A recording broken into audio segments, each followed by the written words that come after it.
Still with top stories then on Newsbreak. The one-state solution will end the ongoing crisis in Israel and Palestine. That's according to Rivonia trialist and former Mkhonto Sizwe member Professor Denis Goldberg. He says despite being of Jewish descent, he fails to understand the logic behind forming two separate and independent states in the region. Goldberg, who will be speaking during the 8th International Israeli Apartheid Week, which begins today, he however cautions that the one-state solution will not stop the fighting immediately. An end to violence immediately, but I can see no other short-term possibility for a breakthrough, but it requires much more than that. It's hard to say to the oppressed Palestinian people whose land has been stolen that the one thing they have to avoid is seeking revenge. The trick in South Africa, if I can call it a trick, our Freedom Charter in 1955 and the solid politics of the whole liberation movement offered a place for all, oppressor and oppressed, of course, primarily the oppressed, but the oppressor was offered a future in this country, South Africa. Do you find any merit in using the term apartheid, or is it merely to tug on the heartstrings? No, it does tag on the heartstrings, of course.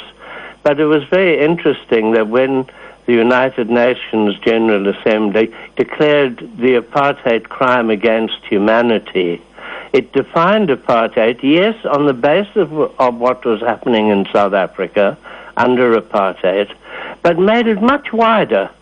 Not exactly our laws, not exactly our practices, things similar to discrimination against people on grounds of race, of skin color, of social exclusion, federal laws, constitutes the crime of apartheid. The State of Israel has innumerable laws, often concealed in various ways, in which Jews are favored, Palestinians are excluded. They are second-rate citizens, even though they sit in the parliament. The Israeli government has chosen to counter the voice of Israeli Apartheid Week by launching its own PR effort in a way called Israel Peace Week. Yeah. They've aimed to show that the international movement that you've become part of is aiming to not build peace in Israel, but to ask for the international community to cut ties with Israel, to enforce boycotts and disinvestments and sanctions. Do you think that's a tactic that's going to work? Oh, I'm sure that American government and British government, French government will support them, as they always have. So they will try very hard. But it's very interesting to see the State of Israel, for once, on the defensive and trying to defend themselves to ward off sanctions.